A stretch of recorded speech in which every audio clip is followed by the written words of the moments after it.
మేము గ్రామీణ ప్రాంతాల్లో పుట్టినాం. ఉమ్, ప్రొద్దుటూరుకి మాకు 7 కిలోమీటర్లు. ఉమ్, పూర్వము ఈ కుందు నది మీద వంతెన లేదు. ఉమ్, కుందు నదిలో దిగి పోయేవాళ్ళం. అబ్బా, మళ్ళీ పొద్దుటూరు నుంచి దిగి వచ్చేవాళ్ళం.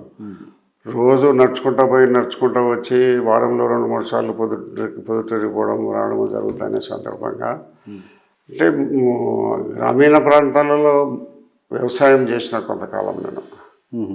అట్లా వ్యవసాయం చేసినప్పుడు కానీ ఆ వ్యవసాయంలో పడ్డ కష్టము శ్రమ అంతా కూడా మళ్ళా ఈ ఎప్పుడు నడుస్తూ ఉంటాం. పల్లెల్లో ఉంటే ఇప్పుడు శీలకట్టకి పోతే ఒక 2-3 కిలోమీటర్లు నడుచుకుంటూ వస్తుంటాం. కాబట్టి గ్రామీణ ప్రాంతాల్లో ఉండబడిన వాళ్ళందరూ కూడా ఆరోగ్యంగానే ఉంటారు. నేను గతంలో వ్యవసాయం చేసినాను, బాగా నడిచి తిరిగినాను కాబట్టి ఆరోగ్యంగా ఉంటాను. ఇప్పుడు కూడా ఎక్సర్సైజ్ చేస్తా లేదా ఇప్పుడు ఈతకు పోతున్నా. ఇప్పుడు 80+ అంటే ఇప్పుడు 82 ఇయర్స్ సార్. 82 దాటి 3లో పడినా. 83 కూడా ఇప్పుడు కూడా స్విమ్మింగ్. పొద్దున్నే 1 గంట సేపు స్విమ్మింగ్ వేస్తా. స్విమ్మింగ్ లేనప్పుడు ఆసనాలు వేస్తాను. ఇంకా స్విమ్మింగ్ మొదలు అయిన తర్వాత ఆసనాలు వేయడం లేదు. అంటే మీరు ఇలాగే కొనసాగుతారా, లేదంటే నెక్స్ట్ రాబోయే 2029కి ఏమైనా వారసుని ఏమైనా దించుతారా? నేను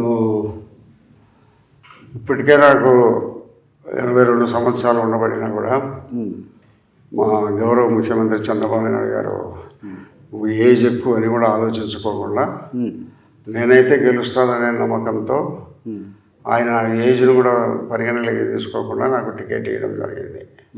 ఆయన సర్వే ప్రకారం పొద్దుటూరు ప్రజలందరూ కూడా నాకు ఓట్లేసి గెలిపించాలా, ఈ అరాచకాలను పోవాలనే ఉద్దేశంతో ఓట్లేసి గెలిపించారు.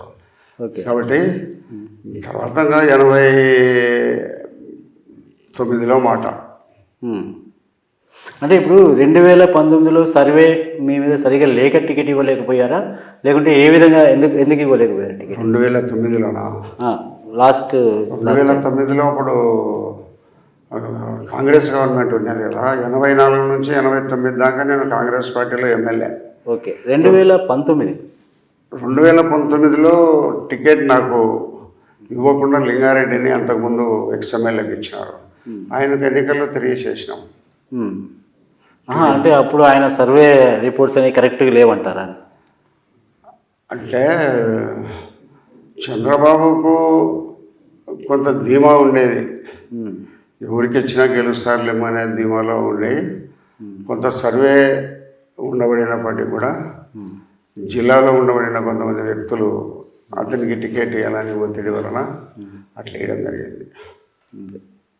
ఇప్పుడు 2024కి మీకు నేను 2024లో మళ్ళీ నాకు వేయడం జరిగింది. నేను గెలిచిన మళ్ళా. అంటే గురు శిష్యుల మధ్య పోటీలో గురువు గారిది గెలిపోయింది. 2014లో శిష్యుడు గెలిచారు. అంటే గురు శిష్యులు ఇద్దరు కలిసి వారసుల్ని తీసుకురావాలా అని చెప్పేసి అని అంటున్నారు అనేది, అంటే మీ వారసుల్ని తీసుకొని రావాలి అనేసి ఒక వార్త అనేది సోషల్ మీడియాలో వస్తుంది. అంటే నెక్స్ట్ వారసులను ఏమైనా తీసుకొని వస్తున్నారా? ఇప్పుడు పాలిటిక్స్ అనేది ఉండబడిన పరిస్థితులను బట్టి మేము ఉండాలనేది కోరిక. మా ఫ్యామిలీలో ఎవరొకరైనా తప్పకుండా ఉంటాం. ఖచ్చితంగా. అంటే తీసుకొని వస్తారన్న కుటుంబంలో ఇప్పటికే నాకు అన్ని రకాల సహకారం అందించాడు. నా కొడుకున్నాడు, మా తమ్ముడు ఉన్నాడు, మా తమ్ముని కొడుకులు ఉన్నారు. నాకేదో నా అవసరాలు కొంత తీర్చేదాని కోసం కానీ వాళ్ళలో ఎవరొకరు ఉంటారు. అంటే కొండారెడ్డి గారు వస్తున్నారు అనేసి కొన్ని వార్తలు. ఫలానా ఏం లేదు కానీ మా ఫ్యామిలీలో అయితే ఎవరొకరు ఉంటాం. ఖచ్చితంగా. అందరూ పోగొట్టుకోకుండా వారసులు వస్తున్నారు. మా వారసు అంటే మీ ఇంతకుముందు మీరు చెప్పారు, అంటే గతంలో అంటే 85కి ముందు మా ఫాదర్ ఇట్లా కర్ణంగా అంటే రెడ్డిగా ఉండి దాని తర్వాత మీరు అంటే అదే కోవలోనే కొండారెడ్డి కూడా రాబోతున్నారా? అదే కొండారెడ్డి అనేది ఏం లేదు కానీ మా ఫ్యామిలీలో ఎవరొకరైతే ఉంటాం. మరి రాజకీయాలలో అందరూ వారసులను తెస్తూ ఉన్నారు. వారసుల్లో డబ్బులు సంపాదించిన వాళ్ళందరూ రాజకీయం కావాలంటున్నారు. మాకు ఎలాంటి ఆర్థిక పరిస్థితి లేకపోయినా నిరంతరము ప్రజల ఆదరాభిమానాలు ఉన్నాయి కాబట్టి ఆదరాభిమానాలు పోగొట్టుకోవాల్సిన అవసరం అయితే లేదు. కాబట్టి మళ్ళా జరగబోయే ఎన్నికల్లో మా కుటుంబంలో నుంచి ఎవరొకరు ఉంటారు. అంటే మీరు అంటే ఇప్పుడు వైఎస్ రాజశేఖర రెడ్డి మరణం అనంతరం మీరు జగన్మోహన్ రెడ్డి గారితో ఎందుకు వెళ్ళలేకపోయారు? జగన్మోహన్ రెడ్డికి రాజశేఖర రెడ్డికి ఆకాశానికి భూమికి ఎంత తేడా ఉంటుంది. అంటే ఆ తేడాలో ఒక 2 మాటలు సార్.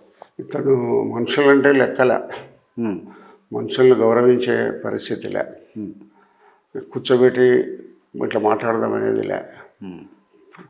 ఏ రాష్ట్రంలో ఏం జరుగుతుంది, ఎట్లా జరుగుతుంది, మన ప్రభుత్వం బాగుందా లేదా, మన ప్రభుత్వం ఏమైనా పొరపాట్లు ఉంటే సర్దిద్దుకున్నాం, ఏం చేయాలా ఎక్కడ అనేది ఎమ్మెల్యేలతో ఆలోచన కానీ మేధావులతో సలహాలు కానీ తీసుకునేవాడు కాదు. ఆయన చేసిందంతా కరెక్ట్ అనే ధోరణిలో పోయినాడు. ఎమ్మెల్యేలకు అపాయింట్మెంట్ లేవు, ఎంపీలకు అపాయింట్మెంట్ లేవు, మంత్రులకు అపాయింట్మెంట్ లేవు. ఒక నియంత పోకడ నియంత. అంటే ఇప్పుడు వైఎస్ఆర్సీపీ ఓటమికి కారణం కూడా ఇదే అంటారా? 100% అవే. అది ఒక కారణము. వైఎస్ఆర్ పార్టీకి సంబంధించిన ఎమ్మెల్యేలు, మంత్రులు, వాళ్ళ కార్యకర్తలు, గ్రామీణ ప్రాంతంలో ఉండే వాళ్ళందరూ దోచుకొని తినడమే ప్రభుత్వాన్ని. ప్రజల ఆస్తులను, ప్రభుత్వ ఆస్తులను దోచుకొని తినడమే, రకరకాలైన మట్టితో సహా. ఆ మాదిరిగా ప్రజల్లో చెడ్డ పేరు తీసుకొచ్చుకున్నారు. ఈ పార్టీ దోపిడీ పార్టీ అనేది ముద్రపడిపోయి ప్రజలు పూర్తి వ్యతిరేకంగా ఓటేసినారు. మీరు అంటే 5 సార్లు ఎమ్మెల్యేగా చేశారు. 85 నుంచి నేటి వరకు కొనసాగుతూనే ఉన్నారు పాలిటిక్స్లో. అంటే మీ వయసుతో పాటు మీ రాజకీయ ప్రయాణం కూడా కొనసాగుతుంది. అంటే మీరు స్టార్టింగ్లో ఎంతోమంది ముఖ్యమంత్రులను చూస్తుంటారు. అంటే ఎన్టీఆర్ గారి పరిపాలన ఎలా ఉంది అంటే మీరు ఏమంటారు? ఎన్టీ రామారావు పరిపాలనలో 5 సంవత్సరాలు పూర్తయింది. మళ్ళా కొంతకాలం, ఒక 6 నెలల కాలము 94లో వచ్చింది ఆయన. మళ్ళా ఆయన వచ్చినప్పటికీ మళ్ళీ నేను కాంగ్రెస్ పార్టీలో ఉన్నా. 94 వచ్చేటప్పటికి నేను కాంగ్రెస్ పార్టీ 95 నుంచి 89 వరకు ఎన్టీ రామారావుతో ప్రయాణంలో నడిచిన. ఆయన 5 గంటలకే రమ్మని, 4:30కే రమ్మనేవాడు ఇంటర్వ్యూలో. ముందు రోజు ఏదన్నా పని ఉంది సార్ మాట్లాడాలంటే 5, 4:30, 4:45కే రమ్మనేవాడు పొద్దున్నే చీకటితోనే. అప్పుడు ఎవరో సంబంధిత ఆఫీసర్లు మాత్రమే వచ్చింటారు, ఎవరు ఉండరు. ఫ్రీగా ప్రశాంతంగా ఏమన్నా సమస్యలు చెప్తే వినడం కానీ చేయడం కానీ అట్లా ఆఫీసర్లకు చెప్పి చేయించడం కానీ జరుగుతుంది. రాజశేఖర రెడ్డి గారి పరిపాలన ఎలా ఉందంటే? రాజశేఖర రెడ్డి కూడా మాట్లాడాలంటే 4:30కే రమ్మంటాడు. ముందు రోజు రాత్రి అతని దగ్గర సూర్యుడు అని ఉండేవాడు. అడిగితే 4:30కే రమ్మనేవాడు. ఇంపార్టెంట్గా రోజు 4:30కు ఒక 5 మందిని కలిసేవాడు. మళ్ళీ తర్వాత 9 గంటల నుంచి నిరంతరము ప్రజలకు అందుబాటులో ఉండేవాడు, రాత్రి 9 వరకు.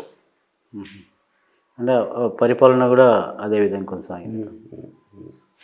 చంద్రబాబు నాయుడు గారి పరిపాలన? చంద్రబాబు నాయుడు ఆయన పరిపాలనకు ఈయనకు తేడా ఏముందంటే, చంద్రబాబు 9 గంటల నుంచి అవసరం వచ్చినప్పుడు మామూలుగా పబ్లిక్తో అయితే చంద్రబాబు నాయుడు గారు ఒక టైం ఉంటుంది. ఎమ్మెల్యేలు కలిసేదానికి ఒక టైమింగ్ ఫిక్స్ చేసి ఉంటారు. ఆ టైమింగ్లో మాత్రమే చంద్రబాబు నాయుడు గారితో మాట్లాడాలా. ఏదో ఇంపార్టెంట్ అనే అవసరం అంటే మధ్యాహ్నం కూడా మాట్లాడుతుంటాము. కాబట్టి ప్రతిరోజు రాజశేఖర రెడ్డితో ఇంటర్వ్యూలు ఉండేవి. చంద్రబాబు నాయుడు కూడా ఇంటర్వ్యూలు ఉంటాయి. చంద్రబాబు నాయుడు కూడా ఇప్పుడు అపాయింట్మెంట్ బాగానే ఇస్తున్నారు. దాని తర్వాత అంటే వీళ్ళందరినీ మీరు చూశారు. 2019 నుంచి 2024 వరకు ఒక కొత్త ప్రభుత్వాన్ని చూశారు మీరు. జగన్మోహన్ రెడ్డి గారి పరిపాలన ఎలా ఉందంటే మీరు ఏం చెప్తారు? ఇప్పుడు ప్రజలు మార్పు కావాలని కోరుకున్నారు. ఎన్డీఏ కూటమి బీజేపీ, జనసేన, తెలుగుదేశం పార్టీ కలిసి పోటీ చేసినాయి. మంచి ఆ ప్రభుత్వమే ఉంటే మన అభివృద్ధి శూన్యము, మా పిల్లల భవిష్యత్తు అంధకారం అవుతుందనే ఒక మంచి ఉద్దేశంతో ప్రజలు నిర్ణయించినారు. చంద్రబాబును గతంలో కూడా పరిపాలన చేసినారు, ఆయన పరిపాలన చూసినారు. కాబట్టి ఈ విడిపోయిన రాష్ట్రము చంద్రబాబు నాయుడు గారు అయితేనే చక్కబెడతారనే ఒక ఉద్దేశంతో ఓట్లు వేసినారు ప్రజలు.